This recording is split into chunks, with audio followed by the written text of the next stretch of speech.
What's good, y'all? If you are new here, welcome, and if you ain't, welcome back. You already read by the title. Today I'm going to be installing an Amazon wig. Alright, so now that that's out the way, yeah, let's get into the nitty gritty. I'm finna give it to y'all cut and dry. It's not that big of a deal. It's not as hard as y'all think it is. So first, what you want to do is use your Ghost Bond lace glue. Some people say that's not good. Some people say it is. This is just what I use. Make sure when you are applying Ghost Bond glue that you always spread it out with your comb and then go back and let it dry clear. The more layers that you put, the longer your wig will stay on. So I went in with about 3 layers and then I went in and pressed my wig down into the glue. And when you are pressing your lace into the glue, do not press the hair into the glue as well. That's nasty. Make sure you press the lace into the glue. And you do this by using your comb. You press it with the comb and then you comb through the root of the hair like so. Once I get the middle or the center of my wig glued down, I'll go ahead and do the ear tabs, which is like the sides near your ears.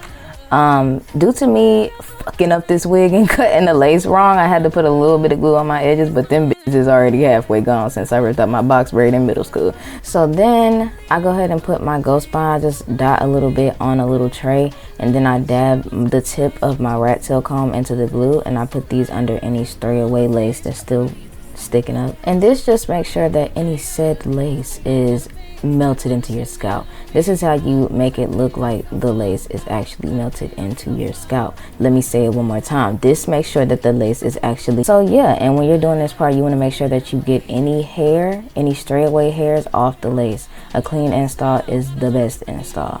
Let me say it. No, I'm just playing. But just make sure that when you're doing this, you keep all the hairs away from the lace. That's very important. So yeah, pretty much for this part, I just do what I told you and you're gonna watch me do it.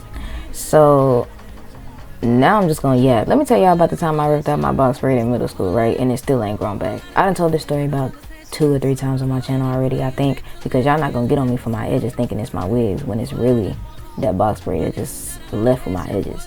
So my edges always been sparse. That's just, you know, how it is. But if you got something to say, let me ask you, is the back of your head sparse? Did God give you a sparse serving of hair completely? All right then. So I came back home. My mama made me mad. I forgot what she did, but she made me mad, right? And I was putting my clothes up and I just had that one braid hanging out from the side. I put all my hair up that day, but I had that one braid hanging from the side. So I went to put my clothes in my drawers from my suitcase, and I closed the drawer and my whole braid ripped off. Do y'all know I was getting ready to meet the Lord that day? Like, that was just the last straw. Alright, so back on subject. Now I'm going to use my Got To Be spray on the back of my edge brush and then lightly dab it onto the lace. So this is very important as well. This gives you that skin, that skill that everybody be talking about on Instagram. So make sure you do that part. And as you can see, I'm blending it with my comb. Make sure you chill out on that until it's dry because it can make your lace and the glue under it sticky. Then I go ahead and apply my foundation color on the lace, not too much because you don't want it cakey. Then I tie my elastic band. I like to fold it just so it gets that ultimate melt. About an hour later after you left that band, no, I'm just playing. I don't leave my band on for an hour. I'm not EKing. I'm sorry. I just can't do it. I left it on for about 10 minutes and then I go in and take out my edges, okay? I take the edges out, cut it with an eyebrow razor. Eyebrow razor, make sure it isn't a blunt cut because blunt cut edges don't look real.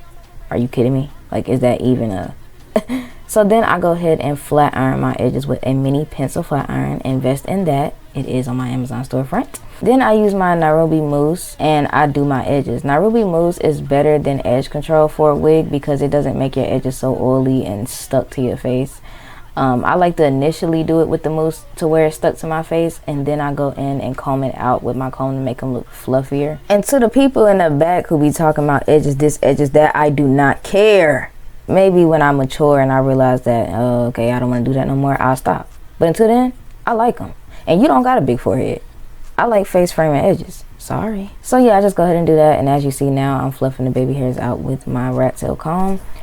So once I take my hair clip down, I go ahead and use my wax stick to lay down any flyaways. And then I was using my wand curler as a hot comb. Don't do that. Invest into a hot comb. And then I go ahead and put some concealer on my part. This new trick I learned was to put concealer on your rat tail comb and then just slide it through your part. That is so much easier. And then I take one of my wider rat tail combs and spray the black hairspray around it. This just makes sure your part is straighter than straight. Don't say nothing to me about it not looking natural because, baby, I got a bust down middle part 26 inches. Like, stop playing. Everybody know my hair is smooth, probably 18 inches. So then I go ahead and start wand curling. As you can see, I am struggling. Wand curls is not nothing to play with. I'm here to teach y'all how to lay y'all wigs, not curl them, okay? It takes me forever to do curls. I don't care if it's wand curls, barrel curls, braid curls, nah. Pretty much all you do is just wrap the hair around the wand curler, and you just want to make sure that you pin them up so that when they cool down, they still have that curl. It just makes sure that the curl stays. So make sure you pin them up to cool down, and you spray them with your got to be spray or any hair free spray that you have. The top is where I had most trouble, like during the front of your face. I always have trouble getting one side to look exactly like the other, just so you can have face framing curls. But I ended up getting it in the end. As you can see in the end, you'll see it eventually. But yeah. Was y'all wondering what I was watching in the background? Can anybody comment down below before I say what it is? You got 5 seconds. 1, 2, 3, 4, 5. I was watching scary animated stories, y'all, in the house by myself. So as y'all can see, this is the way I wrap my front curl. But when it came to doing the other side, I was trying to do it without burning my face. But in the end results, y'all see me get it right. As you can see, yeah, 8 down. She's tagging it. Anyway, yeah, y'all, this is the end results. I hope y'all enjoy. Oh, I'm gonna tell you that in the outro. And that's the end results, y'all. I hope you guys enjoy. I still couldn't get this side right for shit, but I'm done. So anyway, I hope you guys enjoyed. Everything will be linked down below. If you want to know the products, everything will be linked down below as well. And yeah, I'll see you guys in the next video.